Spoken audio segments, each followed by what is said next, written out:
IIM জোকায় ধর্ষণের অভিযোগে শনিবার দিনভর তপ্ত শহর কলকাতা। নামী শিক্ষা প্রতিষ্ঠানে এই ধরনের ঘটনা নিয়ে শাসক বিরোধী সব পক্ষই মুখ খুলেছে। থেমে থাকেনি তরজা। কেন্দ্রের দ্বারা নিয়ন্ত্রিত প্রতিষ্ঠানে কেন মেয়েদের নিরাপত্তা নেই, কেন নজরদারির অভাব, প্রশ্ন তুলেছে শাসক শিবির। আইআইএম যেটা জোকায় যে ঘটনার কথা আসছে, এটা এখনো পর্যন্ত ধোঁয়াশাপূর্ণ ঘটনা হয়ে আছে। যে প্রতিষ্ঠানটিতে হয়েছে সেটি পশ্চিমবঙ্গ সরকারের প্রতিষ্ঠান নয়, তো সেখানকার নিরাপত্তা নিশ্চয়ই তাদের লোক আছে। সেখানে সিসিটিভি ফুটেজটা সবাই দেখুক। যে ছেলেটির বিরুদ্ধে অভিযোগ সেও কর্ণাটকের বাসিন্দা। মেয়েটি এক ধরনের অভিযোগের কথা বলেছিলেন, আবার তার বাবা আর এক ধরনের কথা বলছেন। বাবা বলছেন মেয়েটির সঙ্গে কিছু হয়নি, আবার মেয়েটি নাকি বলেছিল যে হ্যাঁ হয়েছে।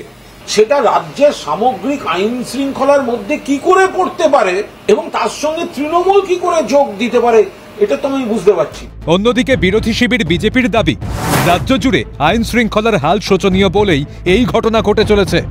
দেখুন, অত্যন্ত খারাপ ঘটনা এবং এক্ষেত্রে হোস্টেলের মধ্যে ঘটেছে বিষয়টি, এবং সেক্ষেত্রে আমাদের সরকারের তরফ থেকে, অর্থাৎ কেন্দ্র সরকারের তরফ থেকে, কারণ ল অ্যান্ড অর্ডার আমাদের হাতে নেই, রাজ্য সরকারের হাতে ল অ্যান্ড অর্ডার আছে, আমরা বলেছি পুলিশকে উপযুক্ত ব্যবস্থা নিতে। যা ব্যবস্থা নেওয়ার পুলিশ নেবে। পশ্চিমবাংলার মানুষের আর অপমানের শেষ নেই।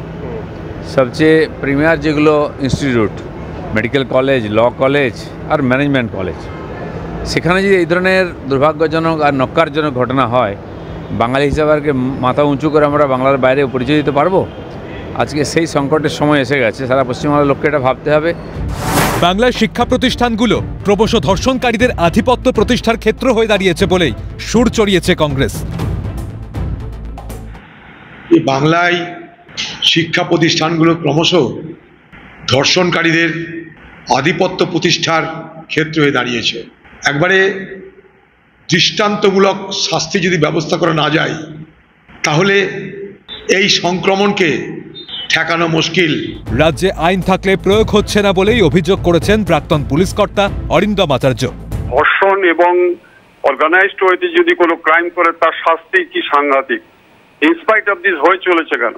কারণ একটাই হচ্ছে, এই পশ্চিমবঙ্গে মানুষের মধ্যে যে একটা আলোচনা হচ্ছে, এখানে আইন বলে কিছু নেই। অনেক আইন আছে কিন্তু তার প্রয়োগ নেই। অন্যদিকে অভিযুক্তদের দৃষ্টান্তমূলক শাস্তির দাবিতে সরব শিক্ষামহল।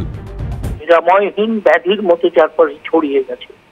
এর প্রধান কারণ হচ্ছে আমাদের সমাজ বা সমাজের ভেতরে এক ধরনের কলুষিত মানসিকতা চলছে, এবং তাকে সমর্থন করছে রাজনৈতিকভাবে যারা ক্ষমতার কেন্দ্রে আছে তারা এবং তাদের সর্বোচ্চ নেত্রী।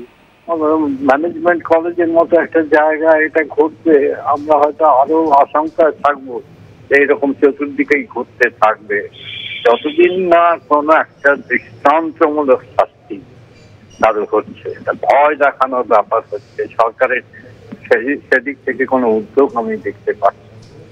কাজে আমরা ওই বিপদগ্রস্ত হয়ে আছি, ভয়ে ভয়ে আছি। উন্নত হচ্ছে শহর থেকে জেলা, উন্নত হচ্ছে আমরা, তবুও যেন জোকের মতো লেগে রয়েছে অসুখগুলো। বঙ্গে কি আদৌ নারীদের কোনো সুরক্ষা আছে? প্রশ্নটা রয়েই যাচ্ছে। ক্যালকাটা নিউজ।